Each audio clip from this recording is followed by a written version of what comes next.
sola gratia, sola fide y soli Deo gloria en Primera de Pedro.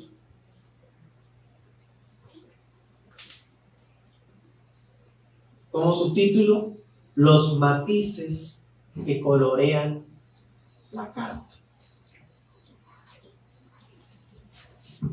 Implícitamente ya vimos solos Cristos cuando estudiamos la cristología de Pedro. Implícitamente ya estudiamos sola escritura cuando vimos lo que Pedro pensaba de la palabra. Entonces ya hemos visto la gracia también, la fe también. Pero vamos a concentrarnos hoy en estas tres a la vez. Realmente Pedro no es tan específico en la exposición de cada una de estas. Quizás Pablo es más específico en estas, pero igual habla de ellos y que vamos a abarcarlo en esta mañana. Podemos llegar a pensar alguna vez que la sola fide, la sola gracia son de Pablo solamente, pero hermanos, no permitamos que esas ideas nos lleguen, porque si creemos que la Biblia es una unidad, lo que aborda un libro lo aborda otro, y así sucesivamente toda la Biblia es coherente consigo misma, es una unidad, ¿sí? Hasta este punto nos hemos dado cuenta que Pedro no es sistemático, Pedro no profundiza en temas doctrinales. Ya sabemos, Pedro es un pastor que está preocupado porque los miembros de la iglesia están dispersos por una persecución que estaba habiendo. Una persecución más de tipo social, de tipo cultural, burlas, arrestos injustos, procesos civiles injustos, ¿sí? Por ser cristianos. Les hacían pasar vergüenzas. Entonces, viendo esa circunstancia, Pedro les escribe, primero apuntando a Dios, porque Pedro es muy teológico. Segundo, apuntando a la esperanza de la venida de Cristo, porque Pedro es muy escatológico, ya hemos visto eso. Y tercero, muy pastoral, porque quiere traer tranquilidad a una iglesia que está siendo lastimada, molestada, mejor dicho, por el mundo. Entonces Pedro no tiene interés en profundizar doctrinalmente, él es más práctico precisamente por eso, ¿sí? Si uno se pone a compararlo con Pablo, bueno, Pablo sí es más doctrinal porque es que Pablo, la mayoría de las cartas de él son respuestas a preguntas que las iglesias le hacían. Por ejemplo, los corintios le mandaron una carta con preguntas sobre el matrimonio, preguntas sobre los sacrificados a los ídolos. Entonces usted va a ver que en las cartas Pablo habla de eso. Por eso Pablo tiende a ser más doctrinal, porque él se enfoca en resolver problemas doctrinales en las iglesias. En cambio, cuando Pedro está escribiendo acá, la iglesia está pasando situaciones complicadas, de tipo ya más vivencial en el entorno, entonces por eso Pedro no es tan doctrinal. Bueno, de todas formas, no podemos pasar desapercibido que sola gracia, Pedro habla y cree en la sola gracia. Sola fe, Pedro cree y habla de la sola fe. Y solo a Dios la gloria, Pedro habla y cree en solo a Dios la gloria. De hecho, como nos hemos dado cuenta, estas verdades van a estar dispersas en toda la carta y le van a dar color, tonos. Estas doctrinas para Pedro son como para darle matices, tonalidades a su carta. Vamos a estar viendo esa enseñanza en 2 puntos. En el primer punto vamos a ver una gracia que brinda esperanza. Y el segundo punto vamos a ver una fe que da gloria a Dios. ¿Listos? Comencemos. Primer punto, una gracia que brinda esperanza. Miremos Primera de Pedro 1:2. Dice: elegidos según el previo conocimiento de Dios Padre en santificación del Espíritu, para obedecer y ser rociados con la sangre de Jesucristo. Gracia y paz les sean multiplicadas. Bueno, es el saludo clásico apostólico. Pablo lo usaba muchas veces, por ejemplo en Gálatas, y aquí Pedro lo usa, gracia y paz. Pero no puede haber paz si no hay gracia. La una está sujeta a la otra. La gracia podríamos decir que es el sustento de todos los demás beneficios del Evangelio. La gracia viene tanto del Padre como del Hijo, como del Espíritu Santo. La gracia es la base del escrito de Pablo y es la base de una fe genuina. Si usted quiere saber la certeza, el grado de cuán certero es la fe de una persona, pregúntele sobre qué es la gracia y vea cómo practica él la doctrina de la gracia. La mayoría de evangélicos modernos aseguran creer en la gracia. Sin embargo, con una breve conversación puede uno darse cuenta que su comprensión de la gracia se encuentra corrupta debido a las obras de la ley.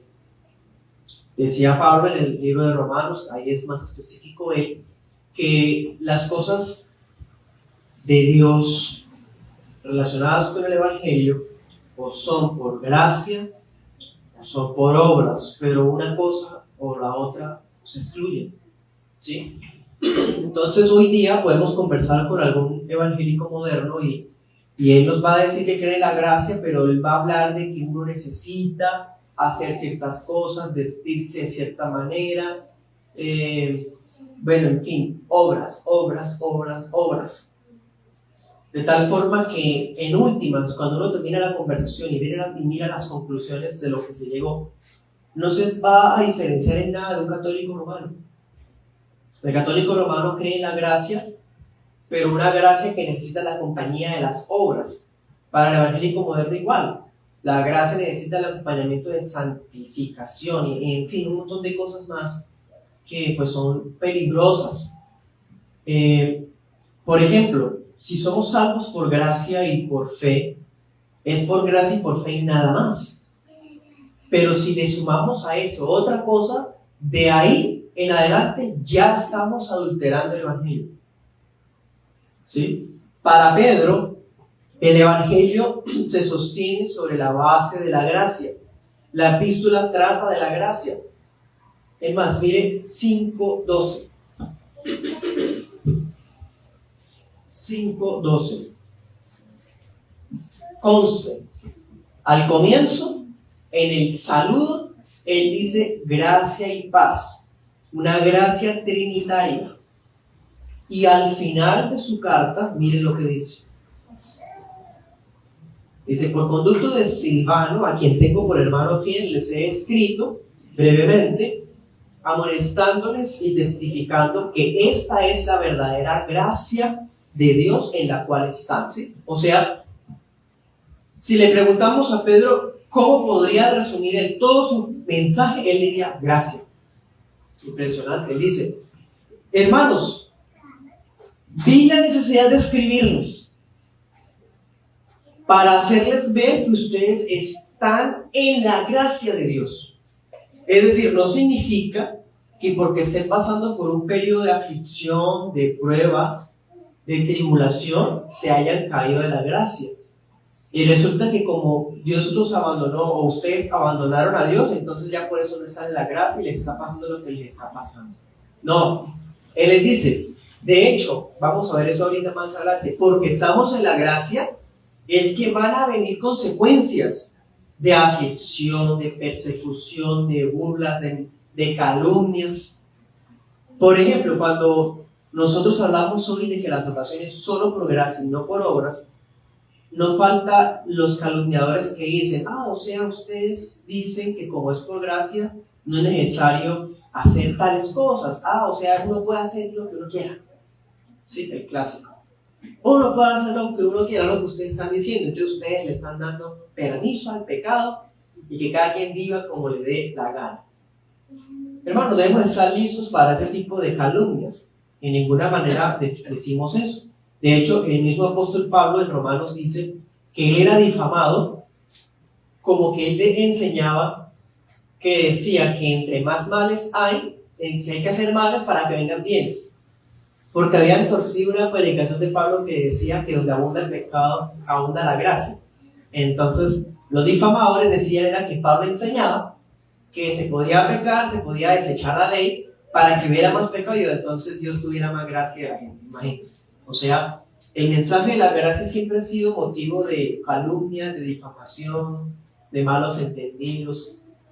Y esto repercute en otras doctrinas. Pero hermano, sea lo que sea, nuestro mensaje debe basarse en la gracia. Debemos quitarnos de la cabeza esa tendencia a creer que es por obras. O sea, ¿qué es la gracia? No, pues ir a la iglesia. No. ¿Qué es la gracia? No, pues yo oro, yo conozco al Señor porque yo todas las mañanas me levanto a orar, a buscarlo. No, eso no es gracia. Por la gracia podemos hacer eso, pero eso no es gracia. La gracia es algo que es de Dios como tal. De ahí proviene la paz, de su voluntad, de su bondad.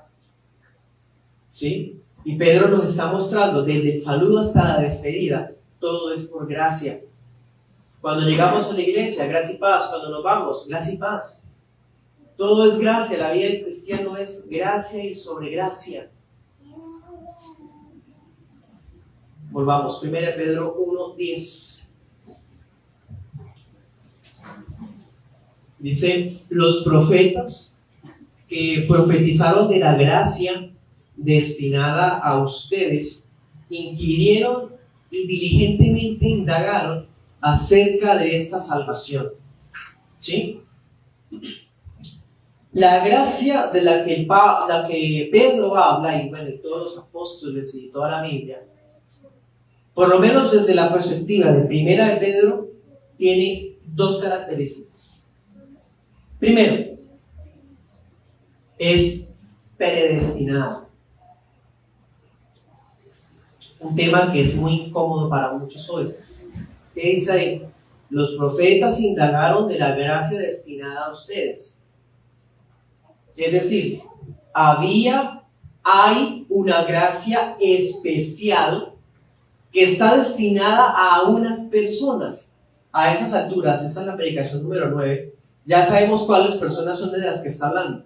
La iglesia, los miembros de la iglesia a los que Pedro les estaba escribiendo. ¿Sí? Entonces dice, la gracia estaba destinada a ustedes. ¿Sí? ¿Acaso Dios no tiene gracia por todo el mundo? Sí. Dios tiene gracia por todo el mundo, pero es una gracia diferenciada de la gracia que se refleja con los suyos. Es evidente, por ejemplo, nosotros como padres tenemos un cierto grado de compasión por hijos ajenos. O sea, si hay un niño a nuestro lado que tiene hambre, pensemos, hijo de un amigo de nosotros, de un miembro de la iglesia, vamos a compartirle al niño, ¿cierto?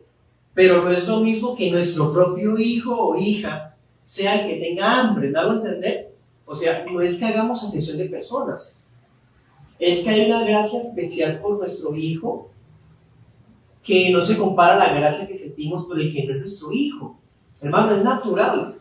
Ahora, pensémoslo desde una perspectiva de Dios. Espero que me permitan ese ejemplo que acabo de proponerles. Porque toda la creación es de Dios. Pero los seres humanos que no tienen la fe en Jesucristo no son hijos de Dios. Porque la adopción como hijos de Dios viene por medio de la fe. Eso significa que la gracia paternal especial de Dios se dirige a unas personas particulares, a aquellos que Él reconoce como sus hijos, a aquellos que Él predestinó, que Él escogió como suyos. Y conste, eso no es una cosa del Nuevo Testamento. Pedro nos está diciendo que hasta los profetas sabían que esa gracia estaba predestinada. Es decir, desde el Antiguo Testamento, todo lo que es por gracia, mejor dicho, todo ha sido por gracia y una gracia basada en la elección incondicional, en la predestinación de los escogidos. Es decir, los santos del Antiguo Testamento tanto nosotros en el Nuevo Testamento somos resultado de una gracia que predestina hijos suyos. Como saben, Pedro no va a ahondar en eso. Pedro da por sentado que ustedes y que los que recibieron la carta saben de este tema porque habrán leído a Pablo. Por eso Pedro pues pasa por ahí rápidamente. A propósito de este punto,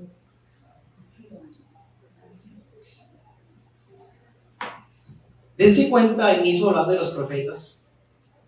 Los profetas sabían que esa gracia había sido predestinada. Pero el hecho de que haya sido predestinada no significaba que ellos se quedaran de brazos cruzados y dijeran, no, pues como ya está predestinado, pues ¿para qué? O sea, ya Dios me escogió, pues ¿de qué sirve avanzar? ¿O de qué sirve guardarme tal cosa si ya estoy escogido? O por otro lado, como diría alguien que pues, no ha entendido, dice, no, pues entonces ¿para qué predicamos si Dios ya tiene su escogido? Entonces, usted lo va a salvar, pues, hermano, ese entendimiento es bastante pobre de lo que está hablando acá. De hecho, si tenemos la gracia especial de Dios, ¿qué nos va a motivar esa gracia? ¿Qué dice ahí? ¿Qué ocurrió con los profetas? Esa gracia que ellos conocieron los motivó a estudiar. A estudiar. ¿Sí o no? ¿Qué dice ahí? Inquirieron, indagaron con diligencia. ¿Sí? O sea, la gracia de Dios no es algo que uno diga, no, pues ya somos escogidos, listo, pues ya vivamos nuestras vidas normales porque ya tenemos el cielo ganado. No, hermano. El hecho de que la gracia haya venido a nuestra vida nos va a impulsar a ser diligentes en la palabra, a conocerla. 1 Pedro 1:10. A indagar en ella. Y vale la pena imitar a los profetas en esto, ¿no les parece? Algunos caen en el error de imitar a los profetas en los dones extraordinarios.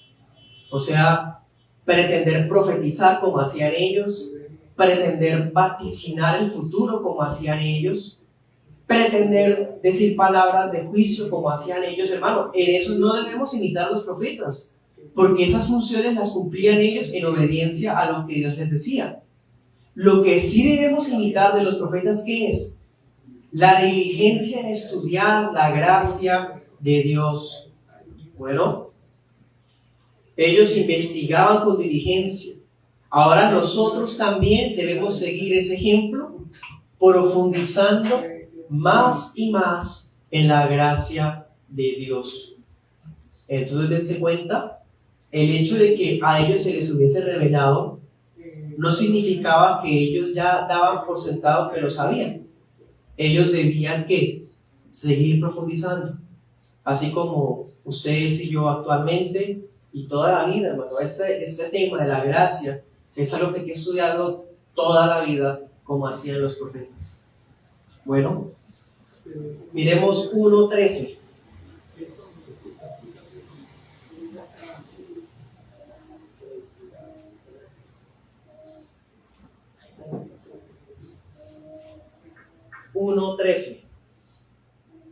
Dice, por tanto, ciñan los lomos de su entendimiento, sean sobrios y esperen por completo, ¿en qué?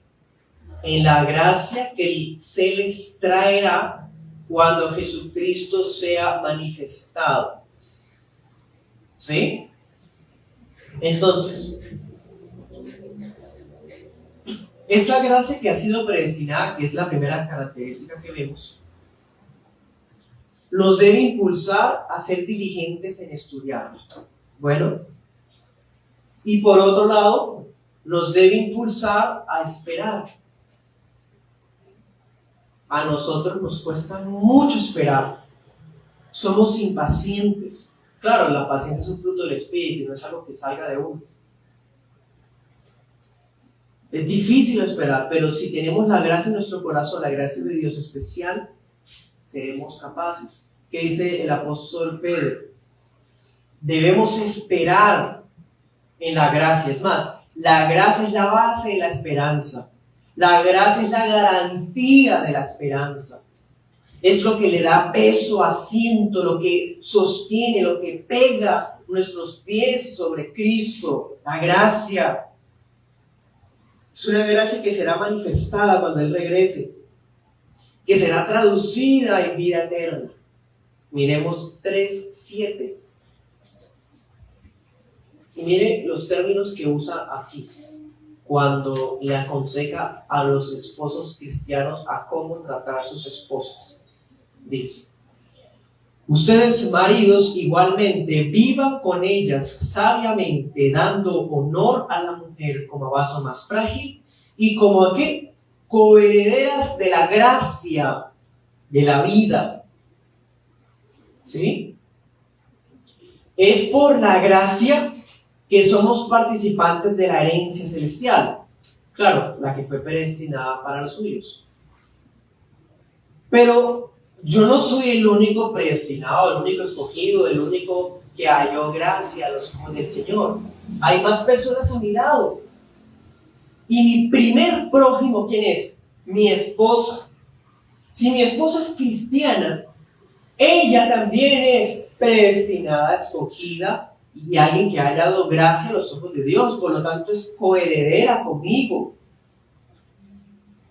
Hay una gracia que se nos traerá cuando Cristo regrese, o sea, una herencia de vida eterna que se hará pública ese día cuando Jesucristo vuelva. Pero no será individualista, habrá muchos que participaremos de ella. Y qué alegría será que recibamos a Cristo de la mano con nuestro esposo, nuestra esposa. ¡Wow! ¡Qué motivo de alegría, hermano! Por gracia podemos esperar en eso. Y podemos esperar en compañía de nuestra esposa. Señor nos ayude, hermanos, para que eso sea así. Si entre nosotros alguien tiene una pareja que no es creyente, que es inconverso, orar al Señor, como aconseja más arribita que ya hemos visto, por esta persona, dando un buen testimonio para que se convierta en una coheredera o coheredero. ¿Listos? Segunda característica que tiene esta gracia.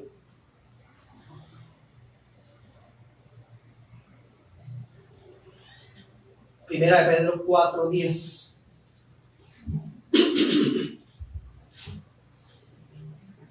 Cada uno, según el don que ha recibido, ministrelo a los otros como buenos administradores de la multiforme gracia de Dios.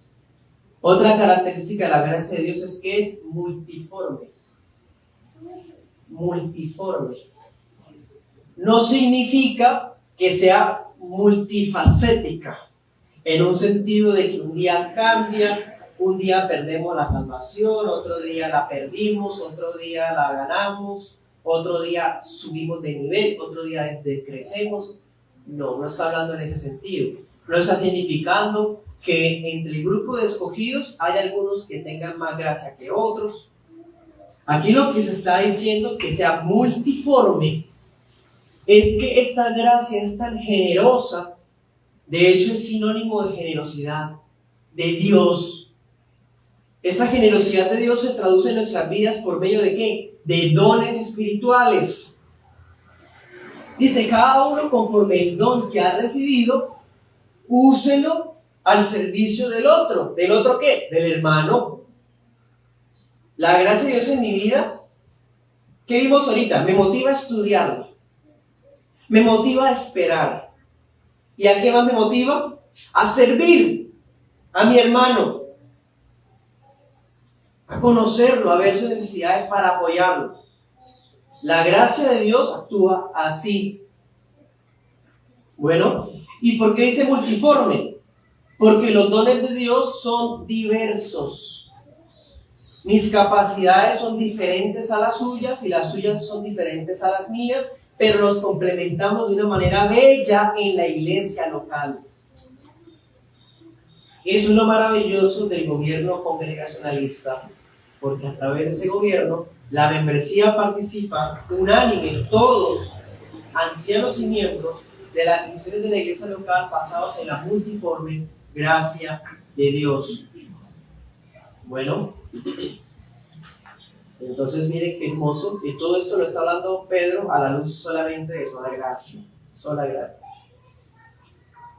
Miremos 5:5. En la segunda parte dice: Dios resiste a los soberbios y da gracia a los humildes. A propósito de eso que estamos hablando, de que la gracia de Dios se traduce en nuestras vidas a través del servicio a los otros. Nuestro servicio a los otros debe estar impregnado de humildad. Humildad. Diría Pablo en Corintios: ¿de qué te enorgulleces? Como si lo que tuvieras no lo hubieras recibido. ¿O acaso provino de ti mismo?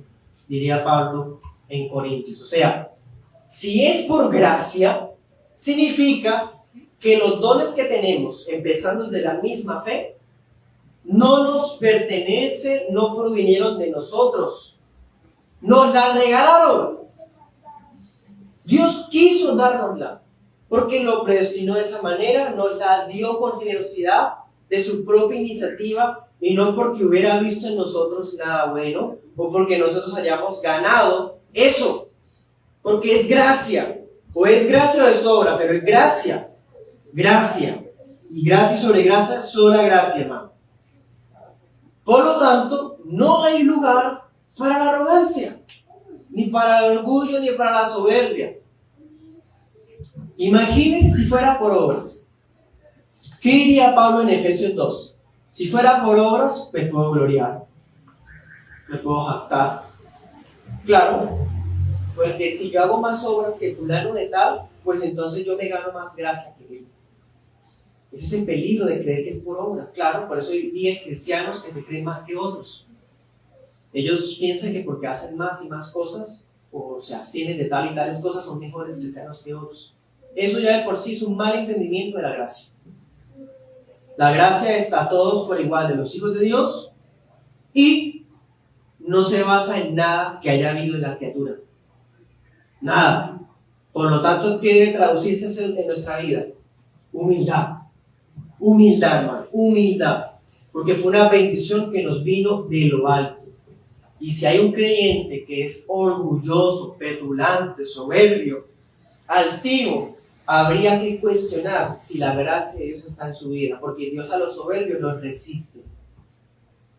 O sea, podemos decir que no son hijos de Dios.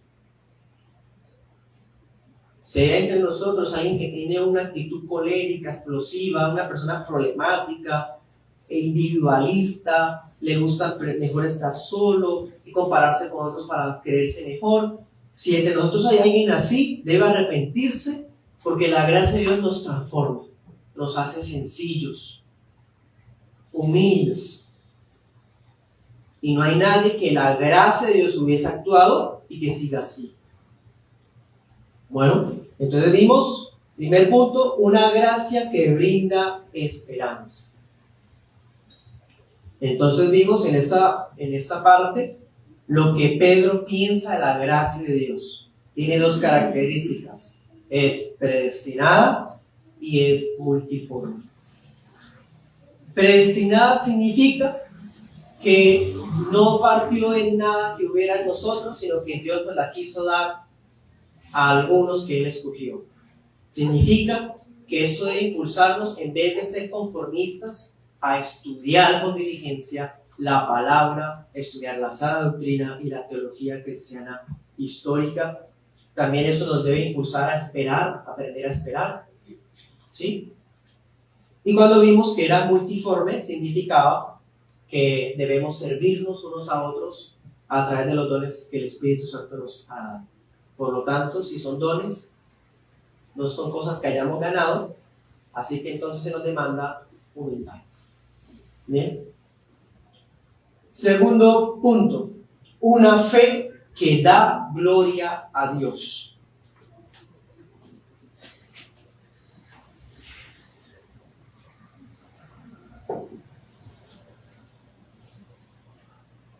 Miremos 1:21. Dice: por medio de Él. ¿Quién es Él? Mira arriba, es Cristo. Está hablando de Cristo. Por medio de Cristo, ustedes creen en Dios. Y dice: Dios lo resucitó de los muertos y le ha dado gloria. Miren, es trinitario, eso es trinitario. El Padre resucitó al Hijo y le dio gloria.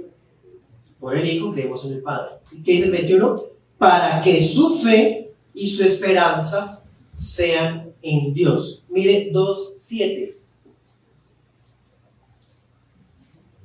Para ustedes, los que creen, Él. ¿Quién es Él? Cristo. Cristo es precioso. Bueno, lamentablemente mucho dentro también del evangelicalismo moderno llega a la conclusión de que, por decir algo, dar gloria a Dios, como veíamos en la mañana con la enseñanza de Éxodo, que darle gloria a Dios es cantar, solamente cantar. No podemos reducir al canto. Ni siquiera podemos reducir la gloria a Dios con la devoción privada. De hecho, Pedro deja ver que la fe genuina es la base de toda verdadera alabanza. Es decir, no hay soli Deo gloria si no hay sola fide. No hay solo a Dios la gloria si no hay solo fe. No podemos darle gloria a Dios si no tenemos la fe genuina. Así sencillamente. ¿Sí? A través de Cristo creemos en el Padre. A través de Cristo mismo, esa fe que Él nos regala nos permite reconocer la belleza del Hijo de Dios. Ahora miren 1:7. Para que sometida a prueba su fe, mucho más preciosa que el oro, sea hallada en alabanza, gloria y honra cuando sea manifestado Jesucristo. ¿Ven? Nuestra fe le da gloria a Dios. Nuestra fe tiene que ser probada. Si pasa la prueba, glorifica a Dios. No hay solideo gloria sin sola fide. ¿Sí? La vida presente, con todas sus aflicciones y pruebas, nos sirve para perfeccionar nuestra fe. De tal forma que le daremos alabanza en la segunda venida de Cristo. Y esa alabanza, mire 4:13, esa alabanza significa que estaremos rebosantes de gozo y alegría. Bueno, ahora miremos 4:11. Aquí está lo que, ¿se acuerdan que acabamos de mirar ahorita de la multiforme gracia de Dios? Dice el 11. Si alguno habla, hable conforme a las palabras de Dios. Si alguno ministra, ministre conforme al poder que Dios da, para que en todos sea Dios glorificado por Jesucristo, a quien pertenece la gloria y el imperio por los siglos de los siglos. Amén. 4:11. Miren el verso.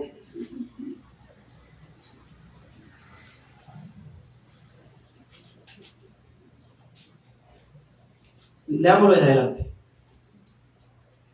Amados, no se sorprendan del fuego de la prueba que les ha sobrevenido, 4:12, como si alguna cosa extraña les esté pasando. Al contrario, gócense por cuanto son participantes de los padecimientos de Cristo, para que también en la revelación de su gloria se gocen con gran alegría. Si son ultrajados por el nombre de Cristo, son bienaventurados, porque el glorioso Espíritu de Dios reposa sobre ustedes. Ciertamente, por lo que hace a ellos, Él es blasfemado, pero por ustedes es glorificado. Así que ninguno de ustedes padezca como homicida, ladrón o malhechor, o por entrometerse en lo ajeno, pero si alguno padece como cristiano, no se avergüence, sino que glorifica a Dios por ello. Impresionante, hermano. Aquí lo que está diciendo es, primero, nuestro servicio a Dios, cuando enseñamos la palabra de Dios, redunda en gloria a Dios. Claro, ahorita vimos la multiforme gracia, que es el servicio. Cada vez que servimos, en respuesta a la gracia que recibimos, estamos glorificando a Dios. ¿Sí? Eso lo dice 4:11. Pero hay otra manera de dar gloria a Dios. Y esta manera a los cristianos modernos no les gusta. Bueno, no nos gusta. Nosotros somos bastante críticos del falso evangelio y la prosperidad. Nos oponemos a ese mensaje del infierno, que le promete a la gente prosperidad material si creen en Cristo. Ese es el evangelio del diablo. El evangelio de Cristo, ¿qué está diciendo acá? Que la fe va a traer ultrajes, persecuciones, padecimientos. Es todo lo contrario. Eso significa que nuestra fe, otra manera de que glorifica a Dios, no es solamente con el servicio que le podemos dar al Señor, a los hermanos, sino también con las pruebas que vamos a pasar. Aquello que Dios aprueba es lo que le trae gloria a Dios. Y un ejemplo de eso es cuando un cristiano soporta molestias y sufrimientos injustos. Mire 2:19 al 20. Si quiere ser más explícito, mire esto, 2:19 al 20. 2:19. Lo que merece aprobación es que alguien, a causa de la conciencia delante de Dios, sufra molestias padeciendo injustamente. ¡Wow! ¿Qué mérito tiene el soportar que los abofeteen si han pecado? Pero si por hacer lo que es bueno sufren y lo soportan, ¿esto qué? Ciertamente es aprobado delante de Dios. ¡Wow! Hermano, muy radical. Aquí lo que está diciendo es, usted ha tenido que sufrir burlas en su trabajo, en el estudio, por mantenerse firme en sus convicciones. Gloria a Dios. Está siendo probada su fe, pero a la vez su fe le está dando gloria a Dios. ¿Sí? Si sufrimos injustamente, si nos fastidian, nos molestan por ser cristianos, gloria a Dios. Si por aferrarnos a nuestros principios perdemos oportunidades laborales, oportunidades de crecer en nivel jerárquico en las empresas, gloria a Dios. En las acciones malvadas de los impíos contra nosotros son blasfemia contra Él, pero lo que respecta a nosotros es un motivo de darle gloria al Señor. ¿Sí? Por lo tanto, hermanos, eso significa que nosotros debemos estar dispuestos a sufrir por el Evangelio, pasar circunstancias injustas sin vergüenza. Cuando pongan en cuestionamiento nuestra fe, cuando quieran hacer indirectas o juegos contra nosotros o se burlen, no nos avergoncemos. Gloria a Dios por eso. Y eso debe ser tan claro para nosotros. En ese segundo punto, ¿qué vimos? Que nuestra fe da gloria a Dios de dos maneras. Primero, con el servicio, y segundo, cuando somos aprobados en las pruebas. ¿Sí? Miren 5:10. Y como les decía al comienzo, estas verdades colorean la carta, le dan colores, contrastes, matices.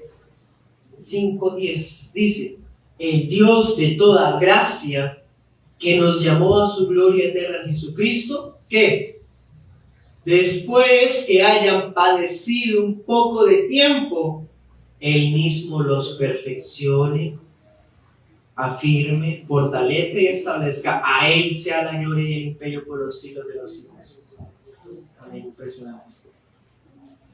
Bajo esta comprensión es que Pablo culmina con esta doxología. Eso es una doxología. Él termina con ese entendimiento. Sola gracia, solo fe, solo a Dios la gloria. Si el mundo insiste en poner en entredicho nuestra fe y que la gracia de Dios ha actuado en nuestra vida, Nosotros debemos mantener nuestra manera de vivir acorde a lo que agrada a Dios. De esa manera, nuestro testimonio de integridad quizás empuje a ellos que están afuera a reconocer que nuestro Dios es vivo, real y digno de todo el crédito, porque Él fue el que nos transformó, Él fue el que nos guardó y Él es el que nos perfecciona. Pedro, igual que todos los autores de la Biblia, no tiene una mentalidad escapista, como si le estuviera prometiendo a los cristianos que ellos van a ser raptados del mundo para que no sufran tribulación. No, señores, el pueblo de Dios va a sufrir tribulación, duro, y cada vez va a ser peor. Pero Dios va a ser más glorificado cuando sus hijos perduren, permanezcan, pase lo que pase. Los hijos de Dios le dan gloria a Dios, al Padre, aún en el sufrimiento. Son fortalecidos en la fe a través de las pruebas y crecen más en la gracia a través de las pruebas. Amén.